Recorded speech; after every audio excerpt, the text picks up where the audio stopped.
तस्य संजन्यन् हर्ष कुरुवृद्धः पितामहः सिंहदादं विनद्यौच्चैः शङ्खं दद्मौ प्रतापवान् ततः शङ्खाश्च भैरश्च पणवानकगोमुखाः सहसैवाभ्यहन्यन्त सशब्दस्तुमुलो भवत्. राजा दुर्योधनाचं भाषण ऐकून नंतर कौरवांच्या कुलात सर्वात वडील असलेले पितामह जे भीष्माचार्य त्यांनी अत्यंत आवेशाने सिंहासारखी गर्जना करून आणि शंखनाद करून दुर्योधनाच्या चित्तात अत्यंत हर्ष उत्पन्न केला.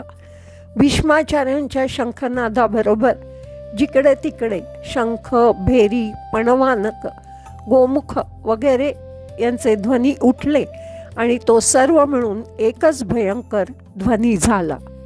दुर्योधनाच्या या बोलण्याने भीष्माचार्य संतुष्ट झाले आणि भयंकर त्यांनी सिंहगर्जना केली आणि त्याचा प्रतिध्वनी उमटत असतानाच त्यांनी वीरवृत्तीच्या आवेशाने दिव्य शंख फुंकला. या राजयाची हा बोला सेनापती संतोषला. मग तेणे केला सिंहनाद. तो सिंहनाद आणि दिव्य शंखाचा आवाज ते दोन्ही नाद मिनले. तेथ त्रैलोक्य बधिरीभूत झाले.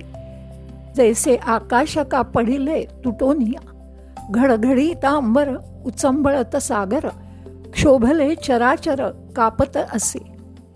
हे वर्णन करताना माऊली ते दृश्य आपल्या डोळ्यासमोर साक्षात उभं करतात.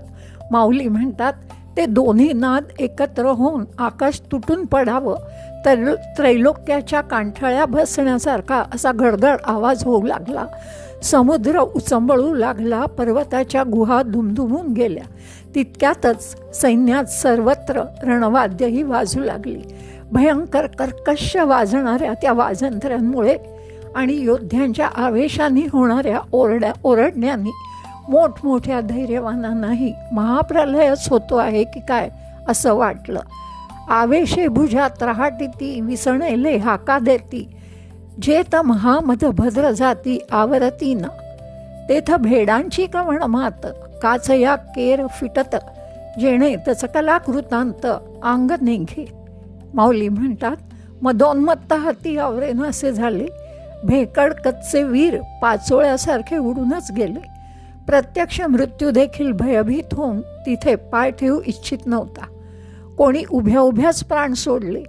मी म्हणणाऱ्यांची तर दातखिळीच बसली. स्वतःला अजिंक्य समजणारेही थरथर कापू लागले. हा भयंकर ध्वनी ऐकून ब्रह्मदेवालाही सुचेनासे झाले. देवांना तर आता प्रलयच होणार असं वाटू लागलं.